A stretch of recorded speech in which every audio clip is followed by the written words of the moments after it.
L'étranglement herniaire est une urgence chirurgicale.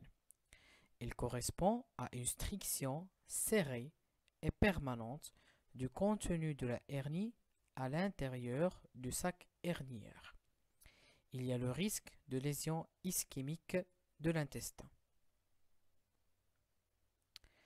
À l'admission du patient, comme toujours, on doit évaluer la règle ABCDE, donc l'état des voies aériennes supérieures, l'état respiratoire, l'état circulatoire essentiellement, l'état neurologique et bien sûr, il faut déshabiller le patient, mesurer son dextro et sa température. À l'issue de cette évaluation, nous allons voir si le patient est stable ou instable. Si le patient est stable, on va procéder à un interrogatoire et examen clinique minutieux. Si le malade est instable, donc la prise en charge doit se faire en milieu de réanimation. La mise en condition initiale, nous allons suivre la règle des 4 V plus A. Le premier V il correspond à la voie veineuse, donc 1 à 2 voies veineuses si besoin. Si le patient présente un état de choc, on doit lui mettre deux voies veineuses. La voie à oxygène si besoin, ou bien la voie à poumon si besoin. La voie à estomac ou bien la sonde nasogastrique est très importante, surtout si le patient présente des vomissements incoercibles et il doit être en aspiration douce. Pour la voie à vessie, c'est le sondage vésical qu'on doit mettre pour chiffrer la diurèse du patient. Et pour autre, ça correspond au positionnement du patient. Il y a la position demi-assise si le patient présente une détresse respiratoire et il y a la position Trendelenburg si le patient présente une détresse circulatoire, comme il est montré ici. Et bien sûr, la position circonflexe inversée, demi-assise et Trendelenburg si le patient présente les deux détresses en même temps. Donc, si le patient est stable, on va procéder à l'interrogatoire et l'examen clinique minutieux. L'hernie inguinale étranglée concerne souvent le sexe masculin. Il faut demander l'âge et les antécédents du patient. Est-ce qu'il y a une notion de chirurgie? Est-ce qu'il y a une notion de constipation dans le cadre de l'effort ou bien de la pression intra-abdominale? Est-ce qu'il y a une maladie prostatique? Est-ce que le patient est dysurique? Et notion d'effort. Le motif de consultation du patient, c'est souvent une douleur au niveau d'une hernie avec des paroxysmes. Les signes associés, on peut avoir un syndrome occlusif associé. Donc, cliniquement, le patient est en bon état général. Parfois, il y a des signes de déshydratation si le patient vient tardivement et une fièvre si présence d'une complication.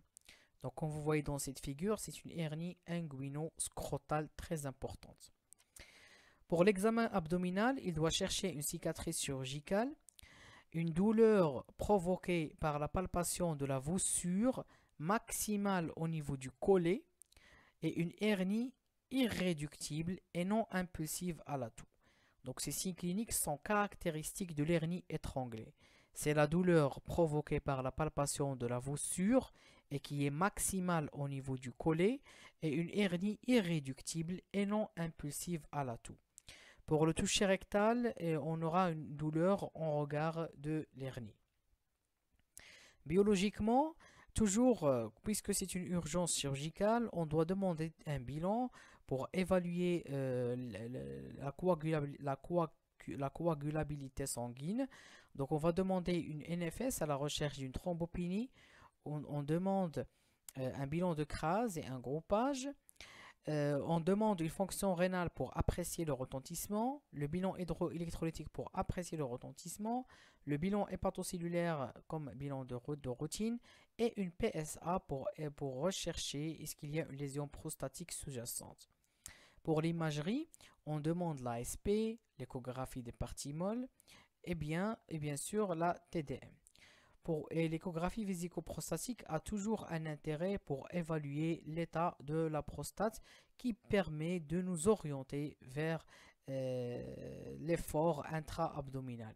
Est-ce que le patient présente une dysurie qui peut expliquer cette hernie résultante de l'effort intra-abdominal. Alors, pour l'ASP, il nous montre des niveaux hydroaériques du type grélique. Donc, ce sont des niveaux qui sont plus larges que hauts. Ils sont centraux. Donc, caractéristiques des niveaux hydroaériques du type grélique. Pour l'échographie des parties molles, comme vous voyez ici, donc on a un sac herniaire étranglé. Donc ici, c'est le collet avec une hernie inguinale étranglée. On complète par une échographie vésico-prostatique et comme vous voyez ici, donc il y a une grosse prostate avec une vessie de lutte, très probablement en rapport avec très probablement la cause de cette hernie inguinale. Donc le patient, lorsqu'il part aux toilettes pour faire ses besoins, il y a un effort de pression, il pousse très fort pour uriner et donc cet effort intra-abdominal, c'est lui qui a occasionné cette hernie chez le patient. Pour le scanner, on recherche aussi les signes occlusifs et comme vous voyez ici, c'est une hernie inguinale étranglée. Pour le traitement, en préopératoire, nous allons garder le patient à jeun. On doit mettre une sonde nasogastrique en place avec une aspiration douce de 10 à 30 cm d'eau. On doit perfuser des solutions ou bien des solutés de remplissage si le patient présente un état de choc associé. La correction de bilan hydroélectrolytique. Le patient, suite à l'occlusion, il peut avoir un troisième secteur qui va occasionner une hyponatrémie, donc qu'il faudra corriger. On donne des antalgiques, généralement c'est les paliers 1, donc le paracétamol 1 g toutes les 4 heures puis chaque 6 heures, et une consultation pré-anesthésique pour évaluer l'état du patient, est-ce qu'il va tolérer l'anesthésie. Pour le traitement chirurgical, l'objectif c'est la levée de la striction par section du collet, et nous devrons toujours apprécier la vitalité du contenu. Si l'intestin est viable, on va le conserver. Si l'intestin est nécrosé, comme il est montré dans cette figure, on doit l'enlever. Et bien sûr, faire des anastomoses par la suite. Et on finit par la réfection de la paroi.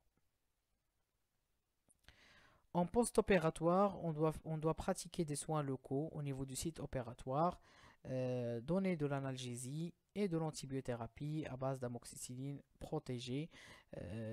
Si le patient présente par exemple une hernie étranglée avec des signes de péritonite, dans ce cas-là, nous devrons adapter l'antibiothérapie. On peut administrer de la céphalosporine de 3e génération, 1 g toutes les 12 heures, ou bien la ciprofloxacine, 500 mg x 2 par jour, et associé au métronidazole 500 mg x 3 par jour. Pour la surveillance, il faut surveiller les fonctions vitales du patient, mesurer sa température, l'état de la cicatrice opératoire, les signes cliniques à type de douleur, à type d'occlusion, syndrome occlusif, à type de défense, contracture abdominale. Donc il faudra toujours faire un examen clinique de routine pour déceler des signes cliniques. Et bien sûr le bilan infectieux, la numération et la CRP pour voir est-ce qu'on est efficace sur le plan antibiothérapie.